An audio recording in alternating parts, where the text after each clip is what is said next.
It is now my honor to let you know a little bit about Reverend Stephen Rambo. He's a licensed minister of religious science for the Centers for Spiritual Living. And if his name is familiar to you, you're likely not new to Southern California. As Steve Rambo, he was the popular weathercaster and environmental reporter on KCBS TV2 for over a decade. Since leaving television, Reverend Stephen has devoted time to his spiritual calling, becoming a practitioner and serving since 2007 as administrator at the Founders Church of Religious Science, and he is now its assistant minister as well. In January of 2015, Reverend Stephen inaugurated a new service, the Saturday Community Service at Founders. It's a high-energy worship and celebration experience that is tech-friendly while remaining reverent and inspiring. It's a call to the deeper you and a call that extends beyond the individual. Reverend Stephen is deeply committed to engaging communities to enhance standards of living for all people. Now we get to the big words. Combining his meteorological experience with his spiritual experience, Reverend Stephen is developing a personal theology he's dubbed neurometeorology, the weather of your mind. Yeah. Good go, Lane. You got it. I practiced. You did it. You nailed it. He's active on several CSL committees, including Regeneration, charged with recruiting emerging adults from 18 to 35 into religious science ministry. Yes, and the events committee, which is responsible for planning the annual conventions for the Centers for Spiritual Living. Because of his passion for history, Reverend Stephen was elected to the Science of Mind Archives and Library Foundation in 2014. The SOM Archives preserves, protects, and presents the history of religious science and other New Thought teachings. I hope you'll please open your hearts and give your loving attention to Reverend Stephen Rambo. Wow. Neurometeorology, you did it. I have theme music now. I love that. Good morning, Simi. How are you? Good, good, good. I'll say it. So, I noticed, first off, let me just notice. And I spell notice K-N-O-W-I-C-E, notice, to know, to know you all. This is a friendly room and a very quiet room. Sometimes? Right now, huh? It's a reverent moment. So, Lane talked about the Saturday service, high energy, friendly. I noticed that you had check-in on Facebook and the announcements earlier, and I like to do that. That's what we do at the Saturday service. It's like, do not silence your phones. I ask people actually to hashtag their affirmation and sometimes quotes throughout the service, and to take pictures and share them to let them know that there's a community out there that's a part of what we're doing, right? Because really, church without walls. Science of Mind is everywhere. Everybody's talking about it, so why not share it with all these different folks? So with that in mind, I'm going to, can we have house lights up a little more? Is that possible? The video crew's on that? Or is it not working? No, this is it? This is the light, okay, well, I want to get selfies. All right, so I got to do 3 because you got these sections. So there's 1.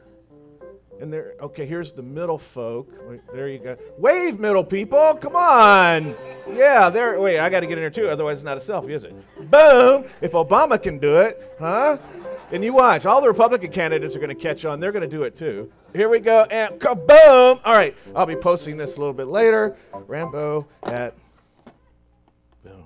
All right, so, I know, I get used to it. I'm silly. I play is part of my life. Right?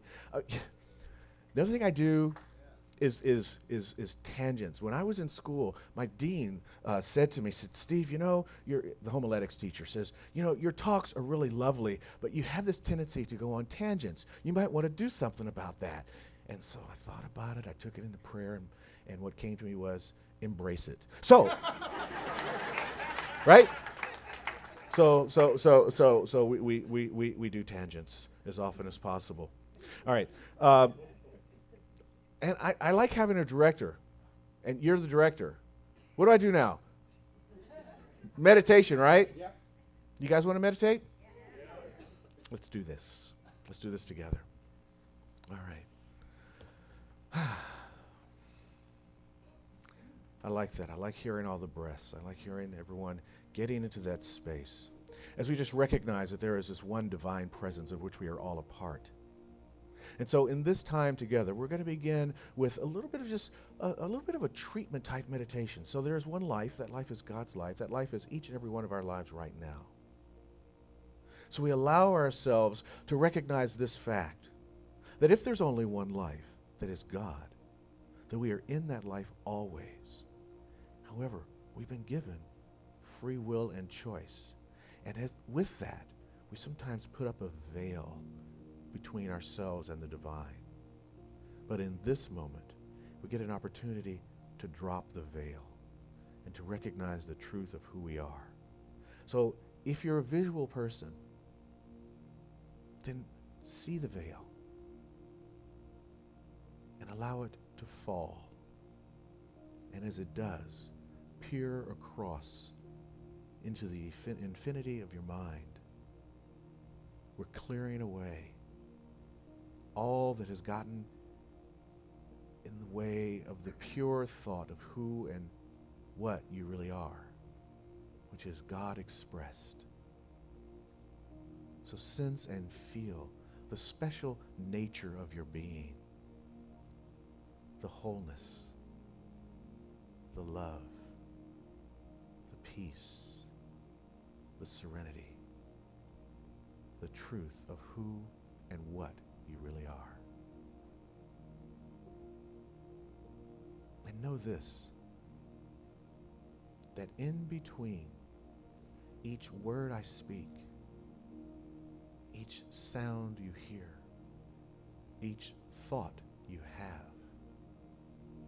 there's a space, a gap, the God awareness place. It is in the gap, in that opening, that inspiration arises, that intuition unfolds and informs, that the divine intelligence taps you on the shoulder and says, "My beloved, in whom I am well pleased, here is an idea. Here is the truth of who you are." So I'm going to take a couple of minutes of our time to go into a divine silence, to go into the gap and simply hear Spirit speaking with Spirit, you speaking with the divine that you are. 2 minutes. Here we go.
So breathe back into this space and recognize that at any time, at any moment, in fact, at every moment, that gap is there. The space not quite as long as it might have been just now, but it's always there, it's always present, it's always available to you. Take a breath, listen for the space, and recognize that at any time that life throws its opportunity for growth at you, that you can simply smile into it and open yourself to the gap. And the divine that is within you will speak to you and bring you awareness and take you from that place to the next.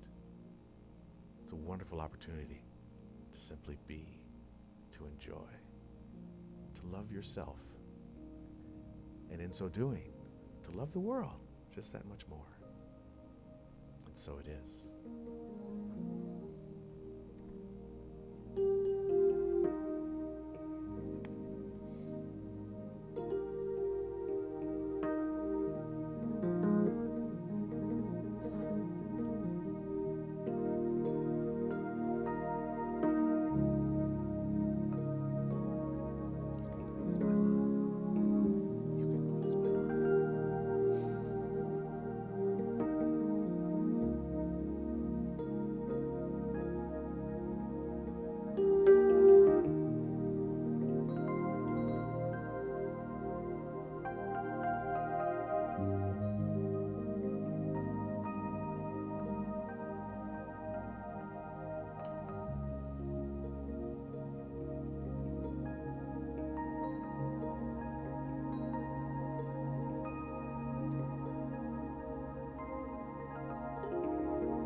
Thank you, Andy.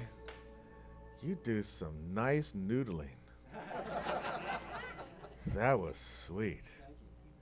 You guys get to do that every week? How many of you take this practice home and do meditation as part of your daily spiritual practice? That is so awesome. Very good friend of mine says, if I don't do my daily meditation, it's really not my problem. It's your problem. You know? Yeah. Her name is Sophia. I'll tell you about that in just a minute. But before that, I want to talk about this woman named Alice Smith, who went to her dentist, a new dentist. And while she was waiting in the chair in the outer area, she noticed the dentist's license and the name. The name was the name of a guy that she had a crush on in high school. Tall, dark, handsome. She never walked up to him. She was kind of a wallflower. But she always wanted to. And she thought, could it be? Could it be the same guy? It's been 30 years. So she goes into the inner office, and he comes in, and he's balding, and he's gray-haired, and he's wrinkled, and he's chubby, and she's thinking, nah, this is not the guy. But he was very good. He had a wonderful manner, you know, and she was a little bit dentist-averse. And so it was really great that he had this wonderful manner, right? And so afterwards, she was feeling somewhat disarmed, and she couldn't help herself but ask, hey, did you go to Cass? I went to Cass. I was a technician. Were you a technician? He goes, yeah, I went to Cass. He says, I thought so. You were in my class. And he looked at her, and he says, what did you teach? Ow! Ow! Right? Oh, my God. I know. Life can be so cruel. So that's part of the talk today, though, actually. It's not just to get us laughing a little bit, which I like to do, but it's part of the talk because we judge. We judge all the time, all the time. And the other thing we do is what this is about. Her name is Sophia. Is that well, I'll just tell the story, and then that will help reveal it.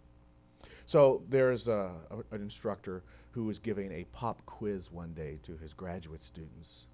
And you know how graduate students can be. I don't know if you all have been one, but you know, once you get to that level, you get to the point like, hey, I'm doing this, I'm smart, I'm a graduate student, right? So I'm going to do well, and so they're excited to take the test, and they want to do really well, and they're taking the quiz, and at the bottom of the quiz, the last question is, what is the name of the woman who cleans this floor? Wow. Right. Wow. And they were like, this one student was like, you know, and others were looking around going, can you believe you put that on the quiz?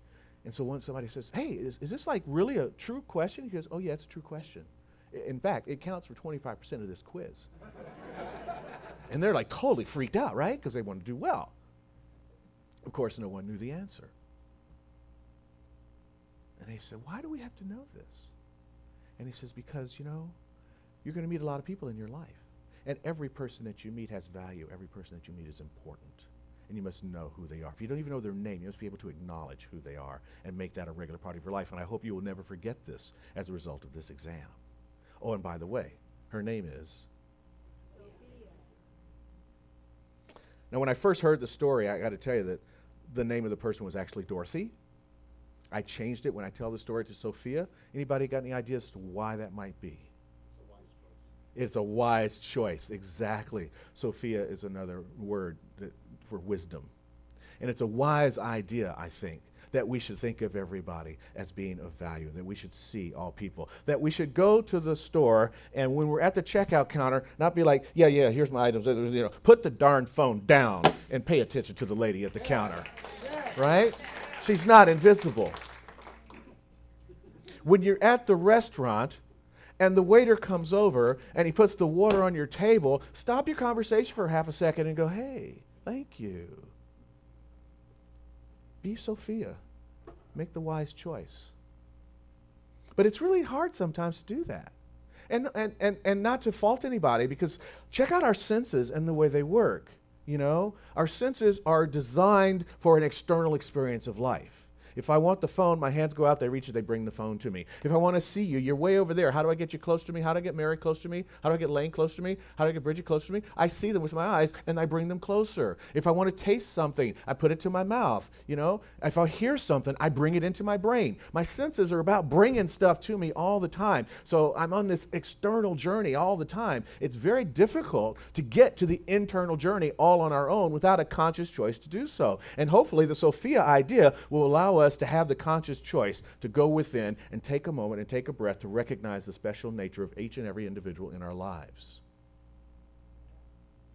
It's not the idea that we set these boundaries that stop at us.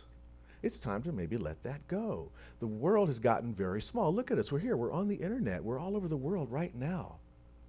How do we continue to break the boundaries that technology has allowed us to have the opportunity to break if we don't open ourselves up in our heart space? Because it's two things are happening. One, we have this technology that allows us, but then we consider ourselves close by having 150,000 friends on Facebook. How many friends? My dad always told me, he says, if you have 5 good friends, if you can count them all on one hand, you got a good life. I don't need 150 friends on Facebook. In fact, you're not even really my friend. I haven't had lunch with you in like never. So how does that work? You know? So we got to try and figure out how to break this up and get real community happening. That's why it's so lovely to see everyone here. And yes, we can watch it at home and stream it, but the best way is to come on down and get the hug. I've gotten so many hugs this morning. I love it. And I love the heart side hugs. Those are really cool. And if you're not a heart side hugger, that's okay. Maybe you're left-handed, right-handed. I don't know how that works. We can do both sides. But this is so lovely to have that happening, to have that experience, you know? But what happens is that because of the way our senses are working, we're so used to thinking of ourselves as being what we see in the mirror, you know. Walter Starkey's got this great book called It's All God. You familiar with that? I always ask people what's their favorite book, and I asked Ken Gordon one day, what's your favorite book? And he says, Walter Starkey, It's All God. So I picked it up. And man, is it awesome. And he's got this lovely quote, which has had a lot of big words in it, which got me excited because I like big words because I love dictionary.com. And so, you know, and so here's what he says. He says, okay, he starts it out with saying, we are so used to thinking of ourselves as being what we see in the mirror that it is difficult for us to really be aware that we are microcosmic holograms of a macrocosmic infinite inclusive beingness. Whoa, I know. I thought I'd bring that with you so we could unpack it together because it just completely blew my mind. So I had to start, okay. Fortunately, I'm a Trekkie. And they got holograms. So I figured that out. Okay, so, right? All right, so I'm a microscopic hologram. I'm a little itty-bitty image of myself that's part of a macroscopic, a bigger one image of myself. Oh, that sounds like oneness. That sounds like I am God, God is God. Okay, I am this smaller experience of God, right? But it's difficult for me to really be aware of that, to be aware that I am part of an infinite, inclusive, everybody's in it. Oh, try that. Tangent number 1. Doesn't that feel good? Wonderful, wonderful, wonderful me. Huh? Who knows that lesson? Wonderful, wonderful, wonderful me. You ever heard that? That's the Emma Curtis Hopkins lesson from class. Take classes, we'll teach about that. Okay, so infinite is everywhere and beingness. Oh my God, what a lovely quote once you break it on down. But the challenge is our senses are stopping us from having this lovely experience of the infinite inclusive beingness. And our technology, Facebook, telephones, it's stopping us from having this joyful experience of how great life can be and is. So what do we get to do? We get to come here and talk about it. We get to have spiritual practice and share about it in our daily lives. There is a solution for all of this. And one of the biggest solutions is love. Now, this is a natural desire for us to have community. We've always done it. Dog owners or cat owners. Hey. You know, my girlfriend's got 2 cats. They know I'm not a cat person, and they will not leave me alone. They just love me up. So much so that if Shao walks away from me, I'm like, dude, I'm talking to you. What's up? He's like, I know, I'm a cat. And he walks away, you know? Oh, my God. Huh? No, you can't own a cat. No, no. What's the story about? The thing, the thing about the cats and the dogs? I mean, if you'd probably know the story, right? You're cleaning up the dog poop, you're putting down the dog food, you're putting down the water and everything like that, and the dog's going, oh, my owner's such a god. And you're cleaning up the cat litter box, you're putting down the cat food, you're opening up the cans to get them to come, you open up the door for them to go out, open it up for them to come back in, and they're going, I'm such a god. Oh, is it, huh? Ain't it the truth? I know, man, I know. These tangents, though, thank God for my iPad so I can remember what I'm talking about. It's got a note here that says schooling fish. I'm like, what does that mean? I know what it means. Yeah. And why I started talking about dogs? Because we're pack animals. We live in community. We love community, right? That's why the wolf was like, what's going on over there? And he walked on over, and one of us that's so much into being pack animals said, here, have some of my bones. Boom, tossed it over. Wolf said, this hanging out with these guys is pretty cool. Next thing you know, we domesticated them. We got dogs. But they like the pack. We like the pack, And if you don't believe in humans being like schooling fish, get on the freeway sometime. I mean, you ever notice that? How you're driving along, especially when you're in a hurry. The car in the left lane and the car in the middle lane are like schooling fish. They're holding hands driving down the freeway at 32 miles an hour. Stop! Speed up! And then you go to move lanes, and then they're like tandem. They both move over. So you can't even go back. It's like, and then all of a sudden there's a CHP behind you, and you can't speed anyway. Oh, But this whole schooling fish thing, this whole pack thing, it's what we are. It's what we're really all about. Ernest Holmes says, love is a complete unity with life. Love is a complete unity with life, and we cannot enter into this state, this unified state, unless we are in unity with all that lives, for all life is one. Oh, man. Ernie is my Holmes boy. That's not my own. The kids at the youth camp sell T-shirts that say that. It's got Ernie on the front, and Ernie says, Ernie is my Holmes boy. Yo, right? Love is a complete unity. How do we get into that state, though, you see? It's so easy to pop out of that state. I mean, I made fun of the driver in front of me, but trust me, I'm not in the state of love and unity when that's happening, And I'm not in the state of love and unity when I forget, and I actually do. Actually, I don't forget that anymore about the phone and the checkout person. I kind of got that one down. But I'm not in the love and state of unity when I notice the other person doing it, and I'm catching myself judging them, when I'm doing the Alice Smith thing. Trying to figure that out, trying to let that go. Well, whenever I have these challenges about how do I get the answer to certain things about life, I go to the manual for living. Now, I thought there was no manual for living. I mean, there wasn't a book in the womb when I was in there. At least I read everything that was in there. and there wasn't a book that came out with me. And I know my parents didn't have one. I love you, Mom. I love you, Dad, but I could tell you didn't have a book. You read a lot of books, but you didn't have the Steve Rambo book, right? But then I've come to find out there really are several manuals for living. We've got the Bhagavad Gita and the Vedas and the Quran and the Jewish Bible, which I call the Old Testament. I call it the Jewish Bible, the Hebrew Bible, and the New Testament, the Christian Bible. Those are wonderful guides and manuals for living. So let's go check out what one of them says. How about our own, Luke 10:27? Bing. I love that. Thank you, Mary. You're so on it. I haven't had to call your name.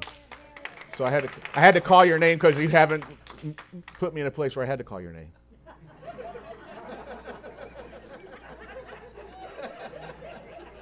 Check out Mary's shirt today. It is very cool. Yeah. Isn't that sweet? Yeah.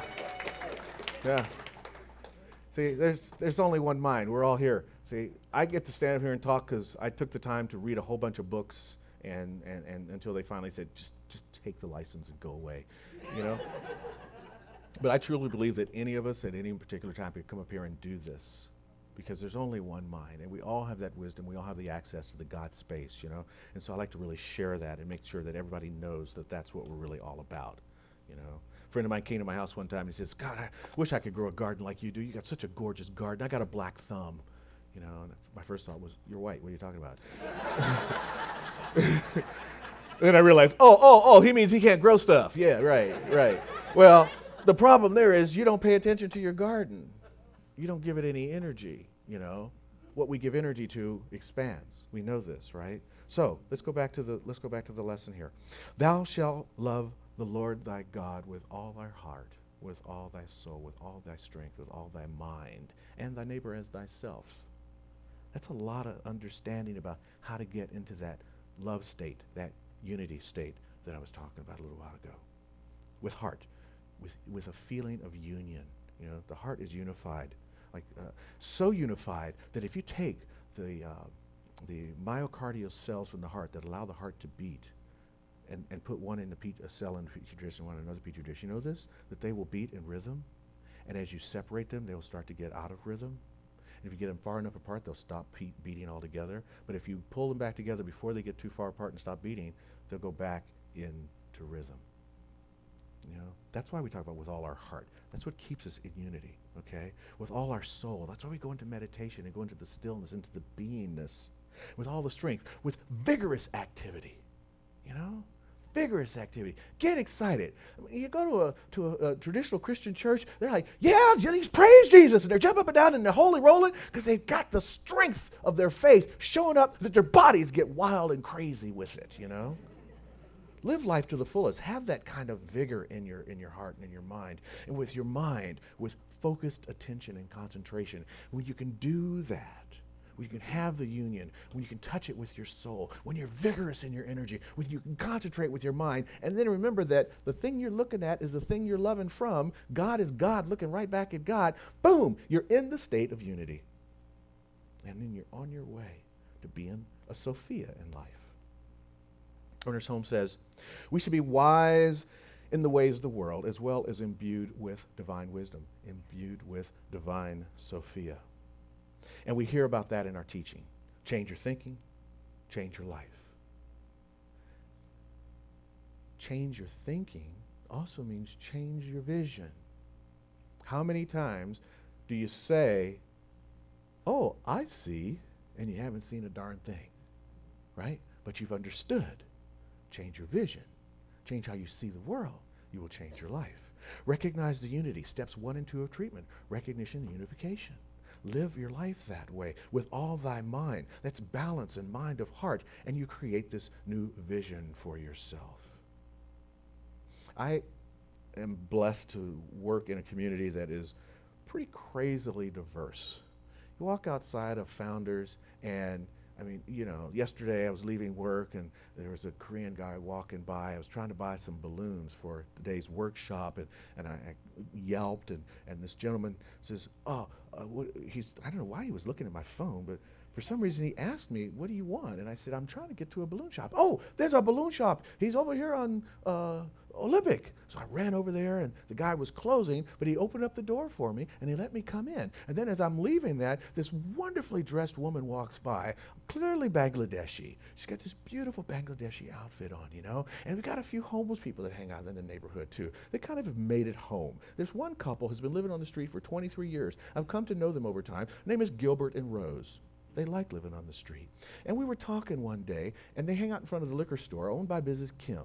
And they were saying the other day, you know, Mrs. Kim's husband had a heart attack. I was like, oh, wow. I didn't even know Mrs. Kim was Mrs. Kim. I didn't even know her name. The homeless people that I've just gotten to know in the neighborhood turned me on to what her name was. And so I'm thinking I should go in and say something to her and pray with her, because whenever I go into the store, she's always got her Bible out. You know, well, we rent a church, rent space at Founders, a Korean church rents space at Founders, and this all was happening around the Christmas holidays, and we did a shared candlelight service where the two groups came together. It was very interesting, 2 cultures and 2 faiths coming together for a candlelight service. And who was sitting behind me? None other than Mrs. Kim. And so I turned to her and I said, how's your husband doing? Oh my God. My aloe vera drink now only costs $1.10. It used to be $1.75. One simple question. You never know what being a Sophia will do for your life. What talking to the homeless person who's sitting out on the corner can do for your life. That she would turn me on, that Rose who loves to ask me every day, what's my name? And I go, Juniper? Give everybody the Sally Fields treatment. They like me. They really, really like me. Really, really like them. And remember who you are, that you are God expressed. And God wants you to like everybody. It's just part of the game. And it is a fun time. I mean, look how much fun we've had here together. It's a fun time, life. Even in the sadness, it's a fun time. I was talking yesterday about pianos, one of my favorite metaphors. You know, we've got this full range of emotion. You got all those keys. Andy, how would it sound if you only played the high notes all the time? Music is rich because of the high notes and the low notes, and the black keys and the white keys, right? So if you get sad, be sad. And if you get happy, be happy. And if you're sad one moment and you become happy the next moment, that's okay too. Look at a 2-year-old. Right? I mean, really, how many of you, don't you get attached? Like, I can't, I'm sad today. And then somebody says something funny, you find yourself getting a little jiggly inside, but you can't because you've committed to being sad today. I mean, that's ridiculous. You know, use all the emotions and allow yourself to experience life kind of the way Meister Eckhart experiences life. This is one of my favorite quotes. The eye through which I see God is the same eye through which God sees me. My eye and God's eye are one eye, one seeing, one knowing, one love.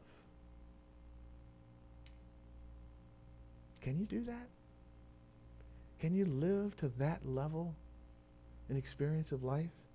Don't have to do it all the time. In fact, not doing it is kind of cool because it at least for me, failure is a pretty cool thing because it reminds me that I still got more life to live. And I'm not ready to exit this mortal coil anytime too soon. I have affirmed every day I want to be 125. Not because I'm afraid of death, because I'm just so in love with life. Okay? I have an affirmation. Share it with me. It's not on this. Oh, I did do it? Wow. I was really efficient.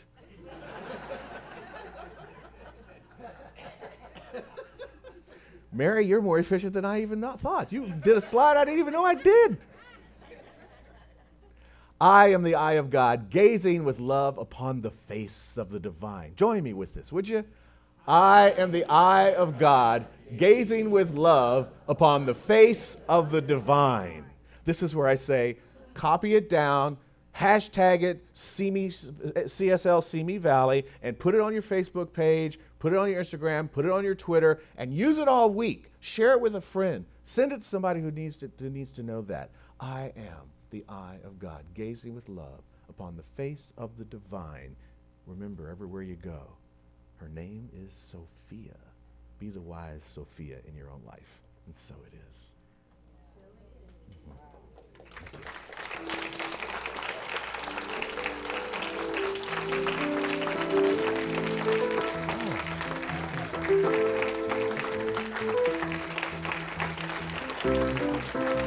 Thank you.